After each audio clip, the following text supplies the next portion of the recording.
Assalamualaikum warahmatullahi ta'ala wabarakatuh. A'udzu billahi minasyaitonir rajim. Bismillahirrahmanirrahim. Alhamdulillahi rabbil alamin. Wassalatu wassalamu ala asyrafil anbiya'i wal mursalin wa ala alihi wa sahbihi ajmain, amma ba'd. Qala al-musannif rahimahullah wa nafa'ana bihi wa bi'ulumihi fid darin amin. Pelajaran kita untuk fikih pondok bab pertama akan membahas konsep pemerintahan dalam Islam. Berbicara tentang konsep pemerintah dalam Islam itu meliputi siyasah syar'iyah,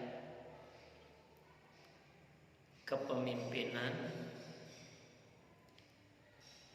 dan pemerintahannya, serta majlis syuro. Baiklah, kita akan masuk pembahasan kita konsep pemerintahan dalam Islam. Bagian pertama adalah siyasah syar'iyah. Istilah siyasah syar'iyah atau disebut juga dengan siyasah dusturiyah itu dapat diartikan sebagai politik Islam atau kedaulatan wilayah, pemerintahan, hubungan kemasyarakatan, serta hak dan kewajiban yang diatur di dalam konsep tersebut. Siyasah syar'iyah dia akan berkembang sesuai dengan kondisi zaman. Tentunya pemerintahan di zaman Rasulullah tidak sama dengan pemerintahan di zaman kita sekarang. Kondisinya sudah berbeda. Walaupun berbeda, namun landasannya tidak berubah, yaitu menggunakan Al-Quran, hadis, dan kebijakan Khulafaur Rasyidin, hasil ijtihad ulama dan adat istiadat, kebiasaan yang tidak bertentangan dengan syariat Islam. Nah, itu dasarnya tetap tidak berubah. Yang berubah itu hanya cara pelaksanaannya di dalam menjalankan pemerintahan itu. Karena berkaitan dengan politik, berikut ini 4 bidang yang menjadi perhatian utama. Artinya, ketika kita berbicara masalah politik, maka yang menjadi prioritas itu ada 4 macam.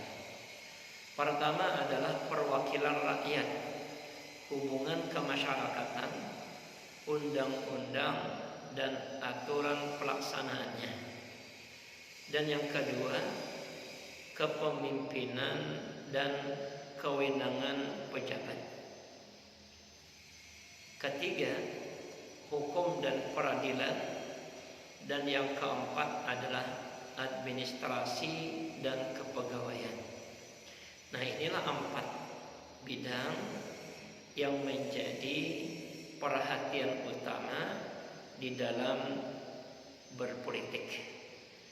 Dia tidak bisa disepelekan 4 hal ini. Politik syariah, siyasah syariah pertama kali dilakukan oleh Nabi kita Muhammad SAW ketika berada di kota Mekah. Beliau membuat aturan yang dikenal dengan Piagam Madinah. Di Piagam Madinah ini itu adalah awal landasan utama yang dibuat oleh Nabi Muhammad SAW dalam berpolitik Islam itu. Yang mana Piagam Madinah ini berisikan pertama, jaminan hak asasi manusia tiap anggota masyarakat. Artinya setiap anggota masyarakat dia punya hak dan haknya itu dijamin oleh negara. Itu satu. Yang kedua adalah persamaan kedudukan dalam hukum. Ketika hukum itu diterapkan, maka dia kedudukannya di mata pemerintahan siasat Islam itu dia sama, tidak dibeda-bedakan antara satu dengan yang lain. Makanya kata Rasulullah SAW dalam sebuah hadis dikatakan, "Lau kanat Fatimatu bintu Muhammadin sariqat laqata'tu yadaha." Seandainya Fatimah anak Nabi Muhammad itu mencuri, ujar Rasul, maka aku yang akan memotong tangannya. Itu menunjukkan penerapan hukum secara adil, tidak pandang bulu siapapun orangnya. Yang ketiga, dan kewajiban tiap anggota masyarakat sehingga tercipta keharmonisan seluruh rakyat yang ada di kota Madinah. Artinya di samping kita punya hak terhadap negara, juga kita punya kewajiban yang harus kita laksanakan sehingga tercipta kehidupan yang harmonis. Nah, itulah landasan utama yang Rasulullah lakukan ketika dia membuat piagam Madinah. Dan insya Allah nanti akan kita bahas pada bagian yang kedua, yaitu pemerintahan. Sekian, wassalamualaikum warahmatullahi wabarakatuh.